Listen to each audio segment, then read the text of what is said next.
Ivan Milet foi o pior assassino em série da Austrália. De 1989 a 1992, ele sequestrou, roubou, molestou sexualmente, torturou e matou 7 mochileiros. Ele escondeu os corpos na floresta de Belanglo, ao sul de Sydney.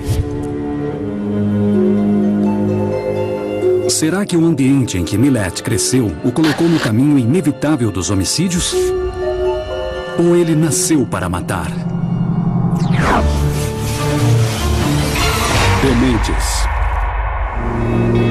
A Austrália é famosa por seus grandes espaços abertos, suas praias e seu clima ensolarado. Todos os anos, 5 milhões de turistas de todo o mundo vêm visitar este vasto país. A maioria dos viajantes jovens se hospeda nos albergues para mochileiros em King's Cross, no coração de Sydney. Os caroneiros ganham a estrada sem entender realmente o quanto estão vulneráveis. A Austrália tinha a reputação de ser um dos países mais seguros do mundo. No começo dos anos 90, Ivan Milet mudaria isso para sempre. Porque ele os matou, foi chocante.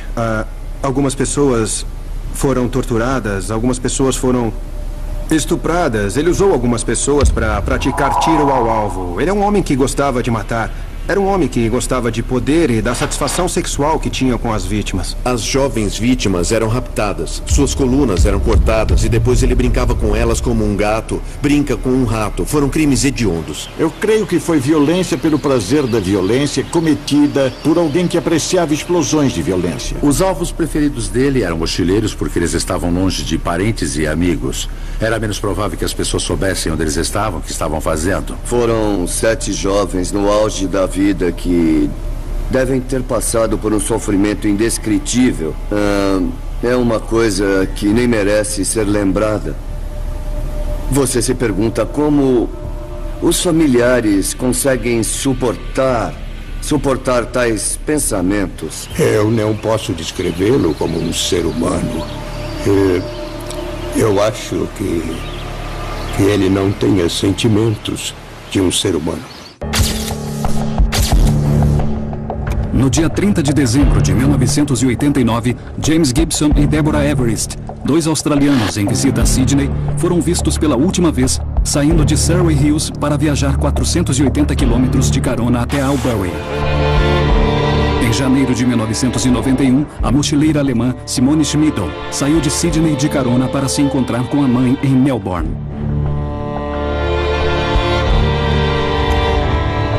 No dia 20 de dezembro de 1991, Gabor Neugebauer e Anja Habschied, 2 mochileiros alemães, saíram de King's Cross para ir de carona a Darwin.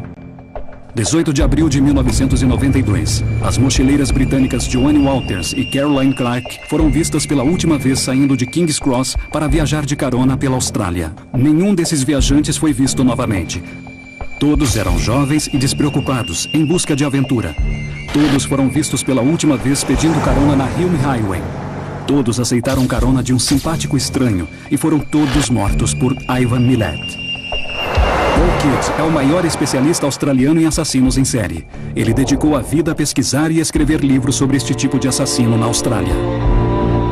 Ele foi um assassino em série que foi extremamente hábil dentro do gênero australiano, e com isso eu quero dizer que ele matava na mata, em lugares desertos, sequestrava estranhos, pessoas que ele não conhecia.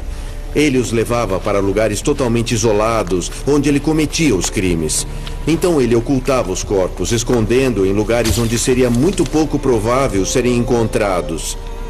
90% ou até talvez mais dos assassinos em série australianos são puros oportunistas. Embora cada um possa ter um modus operandi próprio, os assassinos em série australianos têm algumas coisas em comum. Eles vêm de lares pobres. É muito provável que tenham sido molestados quando crianças. Geralmente passam a vida em subempregos. Ivan Milet certamente se encaixava nesse perfil. Ele nasceu no dia 27 de dezembro de 1944, numa família pobre do interior da Austrália. Seus pais brigavam com frequência. Milet foi o 5º de 14 filhos, então a atenção e o amor dos pais eram bastante diluídos. O irmão mais novo de Ivan, George, lembra como a vida era difícil para a família Millet. O Ivan não se dava bem comigo. Ele era agressivo o tempo todo, talvez porque eu não gostasse de confusão. Os irmãos mais fracos sofriam bullying. Então, Ivan aprendeu logo cedo a ser dominante. George frequentemente era vítima da natureza violenta de Ivan. Ele se lembra de um incidente quando, inocentemente, avisou ao irmão que o pneu do carro dele estava murcho. Eu disse, deve ser um problema na válvula, o pneu está murchando. Aí o Ivan veio e começou a gritar comigo. E o Billy disse, ele só te avisou que o pneu estava murcho e você fica brigando com ele? Por quê? Por que fica tratando o seu irmão assim? Ele te fez o favor de avisar que o seu pneu está murcho e você fica aí gritando com ele. Aí eu disse, eu não vou falar mais nada. O escritor Mark Whittaker passou 4 anos pesquisando para o seu livro sobre Ivan Millet. Ele conversou com amigos e parentes para formar a própria visão. Steven, o pai de Ivan, era um disciplinador muito rígido. Ele era o produto de uma época diferente. Vizinhos relataram tê-lo visto, certa vez, em cima das costas de 2 filhos, batendo neles com um pedaço de cano. Um fator importante na adolescência de Ivan foi a morte de sua irmã, Margaret. Eu vi a minha irmã menor morrer num acidente de carro. Eu me perguntei por quê. Eu acho que nós brigávamos tanto porque éramos uma família grande. Mas nós também aprendemos a nos virar. O Ivan correu até o local. Aconteceu bem perto da casa deles e ele a segurou nos braços. Tinha muito sangue. Ela não recobrou a consciência e morreu 2 semanas depois. O adolescente Ivan foi prematuramente apresentado à morte. Traumatizado, ele se tornou obcecado com a aparência. O Ivan achava muito importante ter uma boa aparência. Era parte da obsessão por controle. Ele tinha que controlar tudo. Ele não tocava em álcool porque não queria perder o controle. Ele sempre se vestiu muito bem. A casa dele e o jardim tinham que ser imaculados. Tudo tinha que estar sob o controle dele. Outra pessoa que se lembra do jovem Ivan é o antigo patrão, Peter Cantarella. Peter possuía um mercadinho onde Ivan trabalhou quando adolescente. Ele trabalhou durante uns 12 meses e era um ótimo funcionário. O Ivan pediu que o Peter fosse seu avalista na compra de um carro. O Peter concordou porque ele era um bom rapaz. Aí o Ivan pegou o carro e o Peter nunca mais o viu. Ele não aparecia para trabalhar, não pagava o empréstimo. Então o Peter acabou tendo que pagar o empréstimo porque ele era o fiador. Peter ficou furioso e as coisas logo ficaram feias. Depois disso, ele e os irmãos começaram a atormentar o Peter e a família dele, jogando pedras no telhado deles. As coisas saíram do controle. Eu e minha mulher estávamos trabalhando no mercadinho e eles me roubaram as armas e as joias da minha primeira mulher. O Peter resolveu tomar uma atitude. Eles acabaram brigando. Então o Bill e o Ivan levaram a pior. E eu bati nele e abri um corte bem aqui. Ele não queria mais trabalhar. Quando ele começou a andar em más companhias, ele desandou. Esse foi o início da vida de crimes de Ivan Millet. O Ivan se meteu em encrencas quando era mais jovem e acabou na cadeia. Foi só assim que ele parou. Os rapazes da família Millet sempre arrumavam confusão. George recorda das visitas que fez aos irmãos na prisão.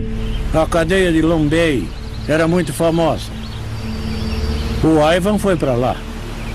Eu fui ver o Michael, mas nunca vi o Billy, o Boris ou o Wally. O Ivan cumpriu um bom tempo antes da prisão perpétua. O Ivan começou a carreira no crime com pequenos delitos e a maior parte era relacionada a carros, furto de carros. Uma vez ele invadiu uma casa e roubou um cofre com um amigo. E ele não era um criminoso muito hábil, ele sempre acabava preso e passou a maior parte dos anos 60 em instituições. Para fomentar o mal, não há nada melhor do que pegar os criminosos mais jovens e mais inteligentes, jogá-los numa instituição e tentar desumanizá-los. Ivan passou dos pequenos delitos para o grave crime de estupro ao dar carona para 2 viajantes. Elas estavam a caminho de Melbourne e o Ivan lhes deu carona. Elas conseguiram confundi-lo e evitar o pior durante um tempo, antes de fazerem um acordo com ele. E o Ivan concordou em não matá-la se uma delas fizesse sexo com ele. Ele foi preso e acusado, mas foi absolvido porque as garotas mudaram seu testemunho. Elas foram as últimas vítimas do Ivan que conseguiram sobreviver. E então ele percebeu que deixar sobreviventes não era uma boa forma de continuar no caminho do mal. Ivan conheceu sua esposa Karen em 1975. Ele tinha 30 anos e ela 17. Karen estava grávida de 6 semanas de outro homem, precisando de alguém que a sustentasse. Ela ficou com ele, mas logo se arrependeria dessa decisão. Parece que não foi um relacionamento muito feliz. O Ivan era bastante dominador e ciumento. Ele não deixava que a Karen saísse de casa. Ele queria saber onde ela estava. Ela tinha que explicar onde gastava cada centavo. Tinha que mostrar recibos. Ele era violento e imprevisível. Ele conseguia controlar a raiva durante longos períodos, mas depois explodia por qualquer coisa. Ele não tinha medo de espancá-la ou pelo menos intimidá-la. Então, no final do relacionamento, ela estava com os nervos em frangalhos. Quando ela o deixou em 1987, a princípio ele não fez nada. Mas depois se vingou, tocando fogo na fachada da casa dos pais dela. Ele ficou muito chateado com o divórcio. Mas pelo que eu sei, a culpa foi dele. Ele começou a bater nela. A minha mãe chegou a chamar a polícia. O Ivan ficava violento, muito violento. Quando a Karen finalmente o deixou, ele perdeu completamente o controle sobre ela. É uma das teorias, a de que ele foi buscar esse controle em outro lugar na estrada. No dia 13 de julho de 1989, Karen e Ivan Millett se divorciaram. 6 meses depois, 2 mochileiros desapareceram. Em um período de 2 anos e meio, entre janeiro de 1990 e abril de 1992, Ivan Millett tornou-se um assassino cruel, frio e sádico que percorria as rodovias em busca de vítimas. O longo histórico criminal de Ivan Millett piorou depois do fim de seu casamento. O poder e o controle que ele tinha sobre a esposa haviam acabado. Ele passou a usar a estrada para satisfazer suas fantasias de domínio e controle. Após ser absolvido do sequestro e estupro de 2 mulheres em 1971, Millett percebeu que não poderia deixar que suas futuras vítimas escapassem.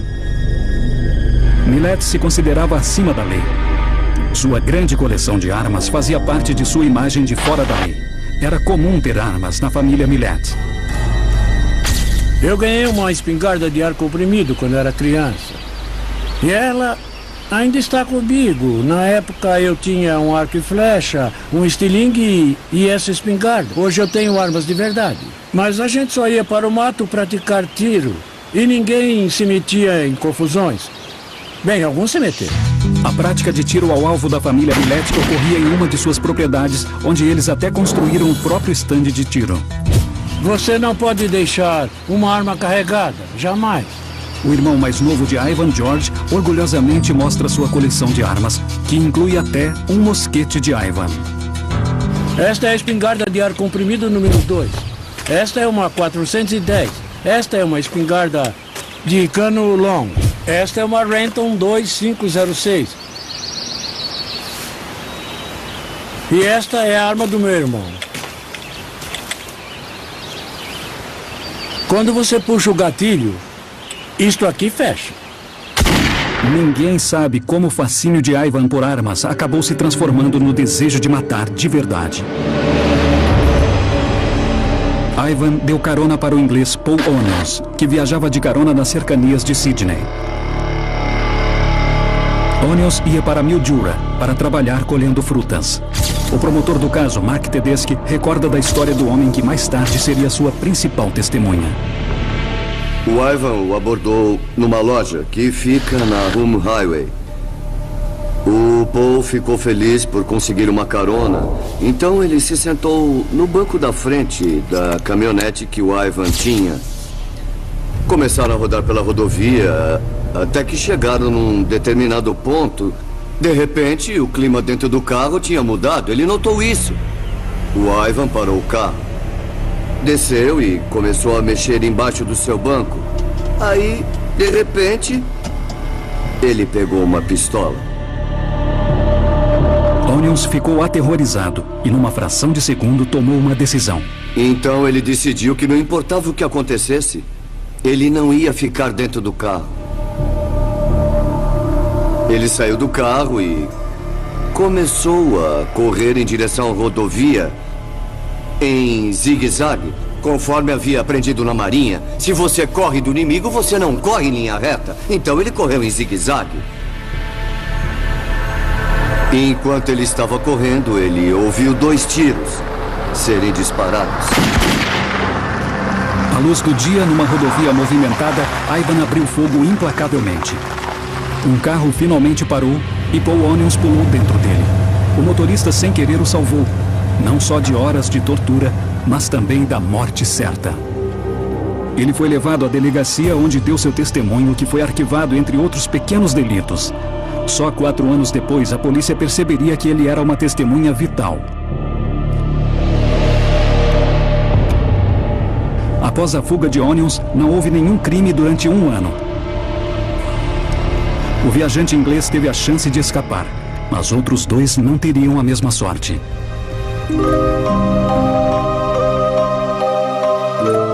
Caroline Clark era filha de 21 anos de Ian e Jackie Clark.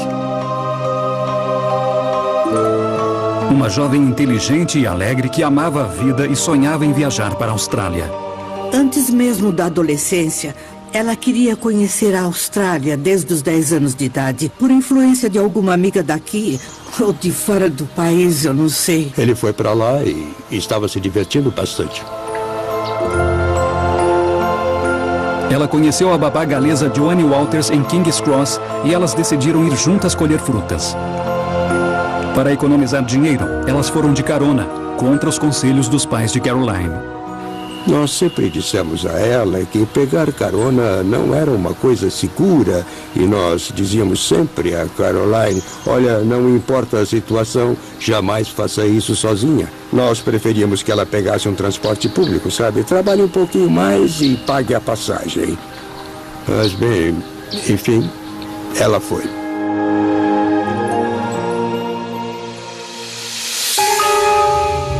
Mas nem a companhia garantiu a sua segurança. No sábado, no dia 18 de abril de 1992, as 2 garotas foram vistas indo em direção à estação de King's Cross, carregando sacos de dormir e uma barraca. Elas jamais seriam vistas vivas de novo. 6 semanas depois, sem ter nenhum contato de Caroline, seus pais começaram a ficar preocupados. Ela sempre ligava nos aniversários da família para dar um oi e feliz aniversário. Quando a Emma não recebeu um telefonema, nós achamos estranho. Foi quando o nosso alarme realmente começou a soar.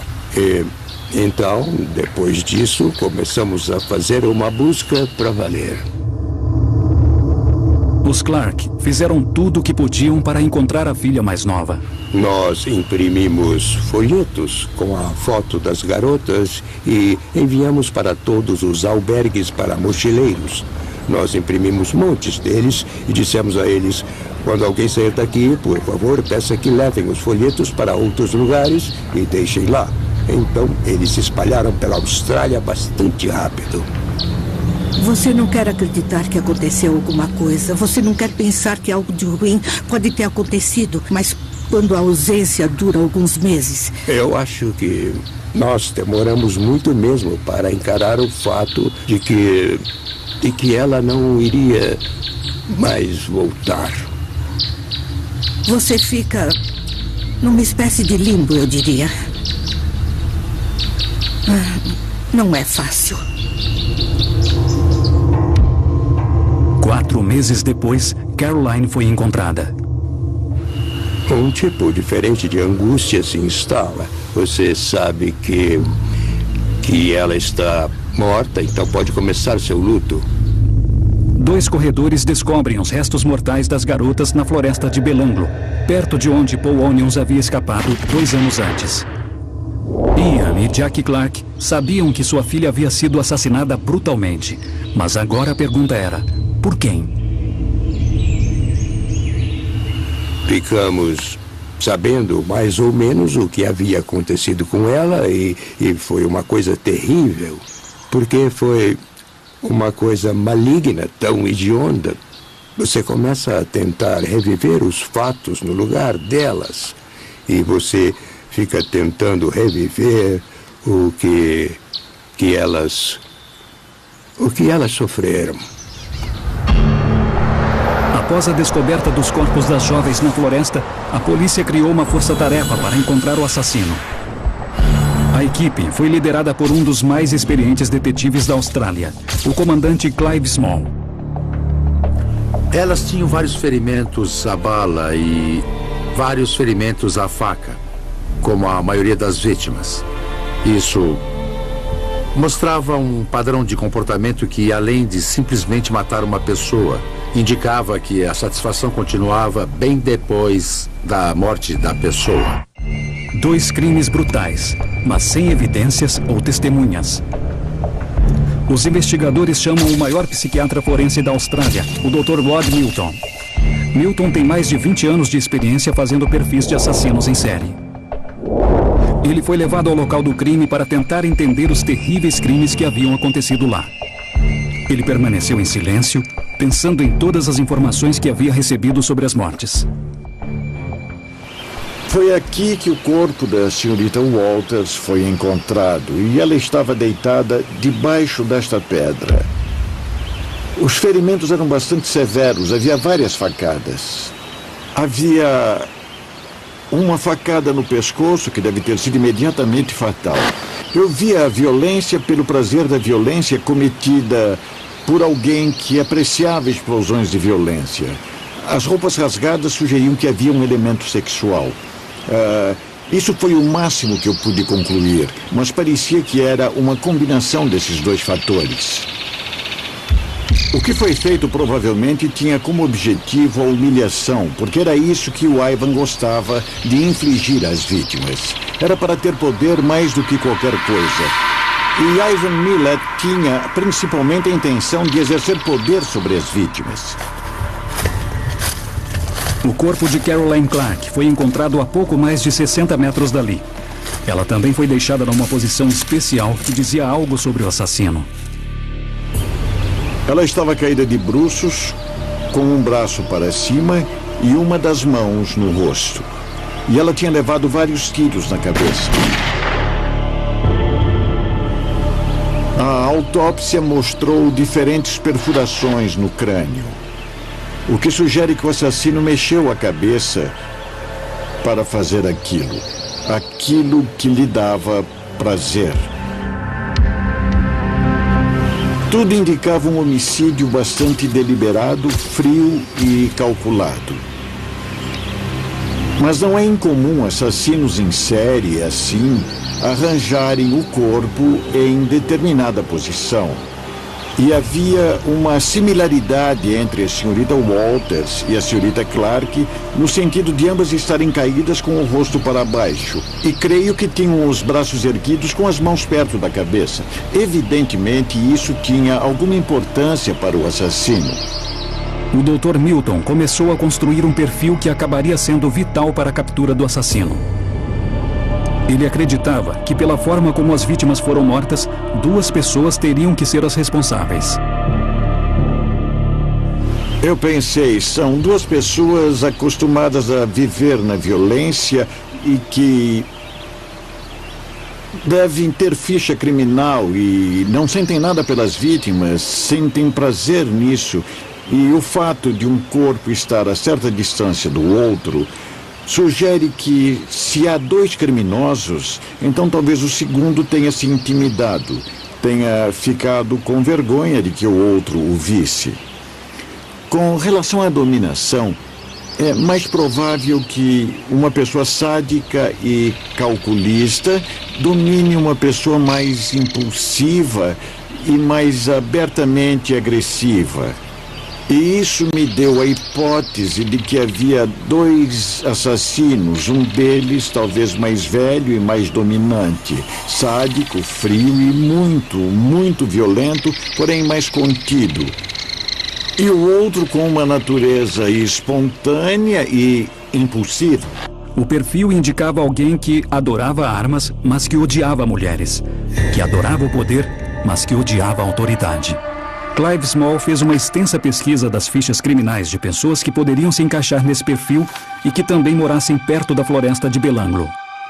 O Rod chegou muito perto em vários pontos. Ele disse que a pessoa provavelmente era um operário, um trabalhador braçal, que era um solitário.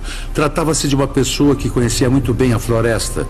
Tratava-se de uma pessoa que conhecia a área de Liverpool muito bem, porque era onde as vítimas estavam sendo sequestradas. Então isso nos levou a acreditar que a pessoa morava na região. E também tínhamos boas razões para acreditar que a pessoa conhecia muito bem armas de fogo, que provavelmente fosse fanática por armas. A família Millett nos foi indicada como uma família que deveríamos investigar. Apesar das suspeitas em torno da família Millett, não havia provas nem testemunhas. A polícia, por isso, não conseguiu um mandado de busca para nenhum dos lares dos Millett. A única medida que eles poderiam tomar era manter Ivan Millett sob vigilância. Investigamos todos os membros da família Millett e descobrimos que o Ivan era o único que teria tido a oportunidade nessas ocasiões. Os outros irmãos tinham álibis em pelo menos uma delas. Um ano depois, um andarilho encontrou os esqueletos de mais 2 corpos. Eles foram identificados mais tarde como sendo dos australianos desaparecidos Deborah Everest e James Gibson. Assim como Clark e Walters, eles haviam sido esfaqueados diversas vezes e seus corpos foram cobertos com folhas e galhos. Um assassino em série estava à solta. O padrão nos 2 locais do crime era similar. O que nós descobrimos foi que suas roupas e suas mochilas haviam sido levadas. Nós descobrimos que nos 2 casos, tanto armas de fogo quanto facas haviam sido usadas para cometer os homicídios. As pessoas haviam sido esfaqueadas e baleadas e encontramos indícios de que as vítimas foram amarradas de alguma forma. Esses eram os padrões comuns. A polícia suspeitou que houvesse mais corpos a encontrar. Uma das maiores buscas da história da Austrália ia começar. Nós queríamos garantir que quando fizéssemos a busca na floresta dessa vez, nada passasse despercebido. A busca foi limitada por barreiras naturais. Por exemplo, certas trilhas levavam a desfiladeiros de centenas de metros de profundidade. Então, não pudemos ir adiante nessas trilhas. Outras nos levavam a rodovias e outras barreiras naturais. Então, pudemos dizer com alguma segurança que a floresta praticamente inteira foi vasculhada. Mais de 300 policiais vasculharam 48 quilômetros de trilhas da floresta estadual de Belanglo, muitas vezes de joelhos, avançando pelo terreno acidentado e denso. Depois de um mês, os restos mortais de mais 3 vítimas haviam sido encontrados, num total de 7. Simone Schmidl, Gabor Neugebauer e Anja Habschied finalmente foram encontrados, mortos. Algumas vítimas tinham sido golpeadas, outras estranguladas. Outras tinham sido baleadas e esfaqueadas. Muitas estupradas. Uma havia sido decapitada. Quanto mais Millett matava, mais ferozes os ataques se tornavam. E o que nós descobrimos foi que as cenas dos crimes tendiam a ficar maiores, que parecia haver mais atividades em cada cena, que os assassinos estavam se tornando mais sofisticados, mais ritualísticos e que eles estavam passando mais tempo na cena do crime. Em novembro de 1993, a polícia apelou à população para que ajudasse a encontrar esse assassino brutal. Ela recebeu 5.119 ligações. Um dos telefonemas foi do mochileiro inglês Paul Onions, o homem que foi roubado, mas que escapou com vida. Ele viu no jornal que os corpos de Clark e Walters haviam sido encontrados na floresta de Belanglo, o mesmo local onde ele fora atacado anos antes. Ele foi levado à Austrália e identificou o seu agressor, Ivan Millett. Com essa identificação, encontramos outras evidências comprobatórias que poderiam usar. Por exemplo, descobrimos que o Ivan estava disponível, digamos, não estava trabalhando em nenhuma das datas em que os sequestros e mortes aconteceram. Nós fizemos uma investigação muito detalhada sobre as armas que haviam sido usadas e as balas que haviam sido usadas. Agora a polícia tinha evidências suficientes para prender Ivan Millett pela tentativa de homicídio contra Paul Onions e conseguiu o mandado de busca de que tanto precisava. Eles planejavam fazer uma busca não só na casa de Ivan Milet, mas também nas casas de seus parentes. Era a única forma de descobrir se ele agia sozinho ou se tinha ajuda de alguém em suas matanças sádicas. Ivan Milet tinha imenso prazer em abordar, sequestrar e matar suas vítimas. Suas presas, jovens que pegavam carona numa rodovia deserta. Após meses de atenta vigilância, a polícia finalmente consegue um mandado de busca e vasculha a casa de Milet no dia 22 de maio de 1994. O jornalista Neil Mercer seguiu o caso de perto. Quando a polícia fez a busca na casa de Ivan, encontrou diversas evidências. Havia mochilas, havia barracas, havia utensílios de cozinha que pertenciam aos mochileiros, havia câmeras, havia uma série de objetos que poderiam ser rastreados até determinados viajantes. A polícia também vasculhou a casa de outros membros da família Milet. Lá, eles encontraram uma grande quantidade de munição, um arsenal de armas e cordas e cabos idênticos aos encontrados nos locais dos crimes. Foram encontrados objetos que tinham ligação com os homicídios de uma forma ou de outra. E em todas as ocasiões, as pessoas que possuíam esses objetos apontaram para Ivan como sendo a fonte deles. Milet, como tantos outros assassinos em série sexualmente sádicos, guardava troféus, como roupas e outros objetos pessoais, que ele usava mais tarde para reviver seus atos. Esses troféus formariam grande parte das provas que acabariam condenando Milet. Esses assassinos tornam-se muito hábeis em esconder suas armas, mas ao mesmo tempo, eles desejam guardá-las. Então, eles criam uma ligação com elas e ao mesmo tempo que podem levá-los à condenação, eles não querem abrir mão delas. Milet finalmente foi preso, mas insistia em sua inocência. Acredito que ele pensou que ainda estivesse no comando, no controle. E eu penso que àquela altura ele acreditava que não seria acusado. Ele jamais admitiu. Geralmente a razão pela qual esses assassinos não confessam é que eles desejam manter suas fantasias e os eventos para si, para que possam aproveitá-los em sua imaginação. Ivan Milet não se encaixava no perfil mais comum dos assassinos em série. Assassinos em série geralmente não matam pessoas dos dois sexos e raramente matam mais de uma vítima ao mesmo tempo. Milet jamais falou publicamente de seus crimes, então os especialistas podem apenas teorizar sobre o que o transformou num assassino tão brutal e frio. Segundo o psiquiatra forense Rod Milton, Milet deve ter sido motivado pelo poder. Bom, ele fez isso, em primeiro lugar, porque sentia prazer fazendo isso. E ele teve um desejo satisfeito que não estava sendo satisfeito de nenhuma outra forma. E ele também fez isso porque não tinha os freios internos que evitam que as pessoas causem tal sofrimento ao próximo. Uma vida de pequenos delitos acabou levando ao estupro e finalmente ao homicídio, sugerindo que talvez ele fosse intrinsecamente mau. Mas também pode-se argumentar que eventos em sua vida tenham funcionado como um catalisador para os seus atos criminosos. Não houve nenhuma sugestão de que uma parte específica de seu cérebro o tenha levado a cometer esses crimes. O fato era que o Ivan desejava ter controle. A satisfação dele, eu creio, era: eu ganhei a confiança deles. Agora eu ganhei o controle sobre eles. E vou exercer esse controle. Era uma coisa progressiva que ia do sequestro ao assassinato em si. A quantidade de ferimentos, a faca e a bala infligidos nas vítimas mostra que não se tratava apenas de matá-las. Havia uma satisfação que ele sentia ao continuar infligindo sofrimento e ferimentos às vítimas. Eu diria que ele é mais do que perturbado. Ele é, com certeza, louco. Todos na família, alguns irmãos meus disseram, talvez haja algo errado com o Ivan. Com certeza havia algo errado com ele. E uma coisa interessante sobre Ivan Milet é que, se você analisar os períodos em que ele matou, eles começaram logo após ele se separar da esposa e depois que um relacionamento com uma segunda mulher também acaba.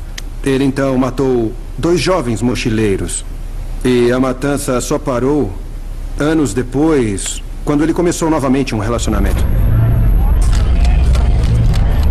Uma maior julgamento criminal da história da Austrália começou em março de 1996. Ivan Milet declarou-se inocente de todas as acusações. Os pais de todas as vítimas compareceram ao tribunal. Eu olhava para aquele homem todo dia e não conseguia acreditar que um homenzinho tão insignificante quanto aquele tivesse causado tanto horror e sofrimento a tantas pessoas. O advogado de defesa de Milet foi Terry Martin. Ele se viu diante de uma tarefa difícil. O seu cliente negava qualquer envolvimento nos crimes dos quais estava sendo acusado. A decisão dele foi a de declarar que não era culpado. Então eu disse que esse era o problema. Se ele não era o culpado, então alguém bem próximo a ele devia ser. Nós conduzimos a nossa defesa no sentido de que ele era inocente, que era a estratégia correta para ver se havia ou não alguém na família ou ligado à família que pudesse estar nas cenas dos crimes que não Ivan Milet, criando assim a dúvida sobre se tinha sido realmente ele. Não encontramos evidências de uma segunda pessoa. Ele é que havia dado as roupas e os objetos para os parentes usarem. Ele é que tinha controle sobre o tipo de balas que ele usava. E a casa dele era praticamente um tesouro quando fizemos a busca por causa da quantidade de objetos das vítimas que encontramos. E eu creio que isso reflete bastante a atitude dele de eu estou no controle, eu estou no comando. E ele tinha satisfação de diversas formas. Mas eu também acho que ele tem tanta necessidade de controle que jamais dividiria o que ele via como a sua glória e sua satisfação com outra pessoa.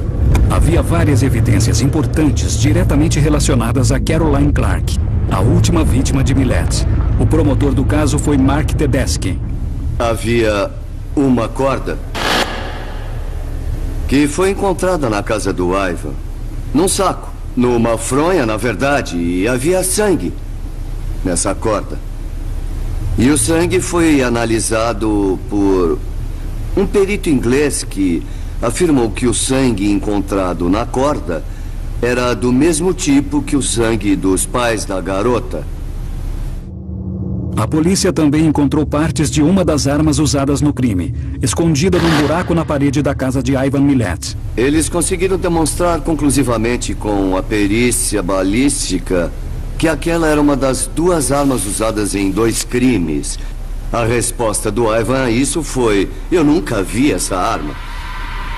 Mesmo ela tendo sido pintada com tinta de camuflagem e havendo várias outras armas que ele admitia serem suas, pintadas exatamente com a mesma tinta. Um objeto que Milet não escondeu foi uma fotografia de sua namorada usando uma camisa bem peculiar. Uma camisa que pertencia a Caroline Clark. Sua mãe, Jackie, lembra bem dela. Ela a comprou quando ainda morávamos no sul e era uma de suas roupas favoritas. Ela sempre usava. E, obviamente, ela levou para a Austrália.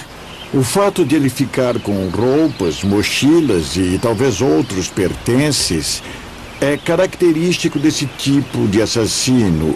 E dá-los de presente a uma namorada também é característico. É como o caçador que sai e mata um animal e depois coloca a cabeça dele empalhada sobre a lareira. E sempre que a vê, ele pensa: como eu sou bom por tê-lo matado. Apesar da enorme quantidade de evidências contra ele, Ivan Milet permaneceu confiante e manteve a bravata até o julgamento.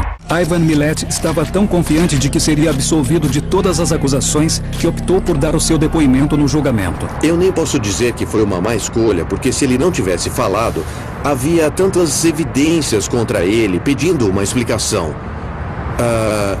Que o júri iria querer ouvir uma explicação. Eles perguntariam: por que você está com todos esses objetos em casa? Explique-se. Eu creio que ele se apresentou em desvantagem, infelizmente. Aquilo não o ajudou. Sobre um dos crimes, eles lhe perguntaram sobre luvas de borrachas que haviam sido encontradas na casa. E isso foi quase no fim do dia. A exibição de provas havia sido muito longa. E pouco antes das 4 horas, pouco antes da sessão terminar, o Tedeschi lhe perguntou sobre as luvas na floresta.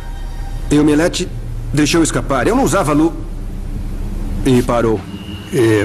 Daria para ouvir um alfinete caindo no chão e foi o momento mágico. E o Tedeschi foi um pouco mais adiante e perguntou: quer dizer que não usava luvas na floresta?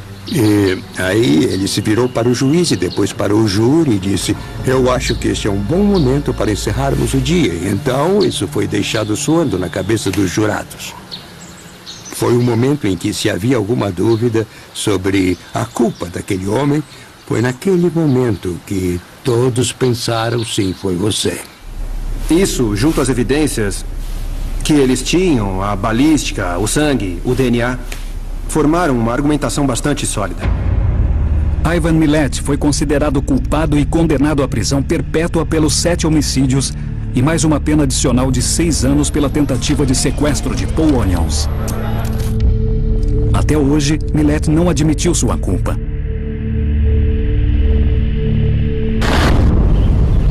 A cadeia em que ele está, em Galwant, é uma prisão especial, é uma prisão construída dentro de outra prisão. O que ele vai fazer lá? Eu não sei, e nem quero saber. Ele é culpado por ter ido para lá. Segundo seu irmão George, Ivan confessou apenas para a mãe. A mãe não queria acreditar. Ela tinha dúvidas e nós também. Ele se meteu em encrenca a vida toda. Antes de morrer, em 2001, ela foi visitar a Ivan na prisão e saber da verdade. Depois que ela foi lá, eu perguntei. Ele contou a verdade? Olhando nos seus olhos, ele contou alguma coisa que a senhora não quisesse saber? Aí, ela olhou para mim e disse: ele confessou. Ele jamais vai confessar publicamente. Agora ela já morreu, mas soube a verdade antes de partir. De vez em quando surge essa onda de Ivan Milet é inocente, mas eu acho que isso é papo furado. Eu acho que se você analisar todas as evidências, se você ler todas as transcrições, se você vir as provas onde elas foram encontradas e ler as respostas do Milet no tribunal, não vai restar dúvidas de que foi ele quem matou aquelas 7 pessoas. A polícia tem motivos para acreditar que Ivan Milet seja responsável por mais do que apenas essas 7 mortes. Eu acho que devem ser umas 28 ou 29. Uma estimativa razoável é de que há 3 ou 4 outros homicídios que sabemos que foram cometidos pelo Ivan. Mas, além disso, não temos provas suficientes para acusá-lo. Uma placa foi colocada em memória dos 7 jovens que perderam a vida nesta floresta, como símbolo de seu espírito aventureiro. Saber que o assassino jamais será solto não serve de consolo para as famílias das vítimas, nem compensa sua juventude perdida. Será que ela estaria casada, com filhos? É triste.